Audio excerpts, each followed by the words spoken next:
हे महादेव, ये कोढ़ की जलन मुझे मार रही है।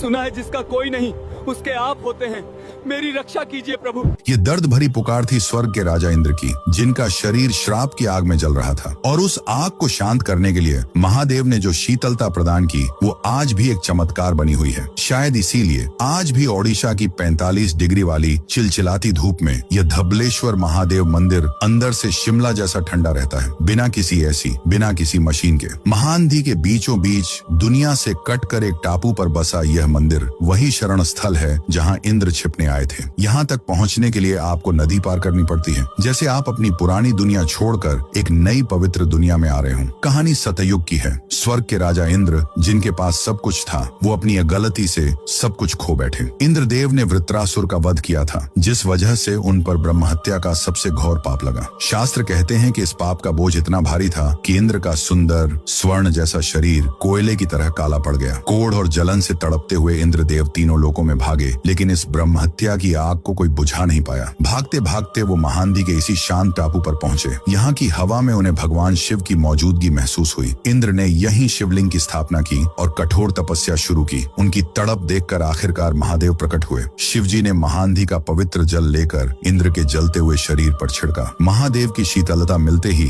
इंद्र की सारी जलन शांत हो गई। सिर्फ जलन ही शांत नहीं हुई, बल्कि इंद्र का वो काला पड़ा शरीर जो पाप से झुलस चुका था, वो एकदम धवल यानी सफेद और चमकदार हो गया। संस्कृत में धवल का अर्थ होता है सफेद, इसीलिए महादेव का नाम पड़ा धबलेश्वर, वो ईश्वर जो काले को भी सफेद कर दे। आज भी कार्तिक महीने की बड़ा ओशा पर यहाँ लाखों भक्त आते हैं और महादेव को उनका सबसे प्रिय गज भोग चढ़ाया जाता है। भक्त मानते हैं कि मंदिर के गर्भगृह में जो यह रहस्यमयी ठंडक है वो पत्थरों की नहीं, बल्कि भगवान शिव की उसी शक्ति का असर है जिसने इंद्र की जलन को शांत किया था। अगर आप भी मानते हैं कि महादेव की शरण में बड़े से बड़ा पाप धुल जाता है, तो कमेंट में हर हर महादेव जरूर लिखें। और ओडिशा की इस अनदेखी विरासत को दुनिया तक पहुंचाने के लिए इस वीडियो को शेयर जरूर करें।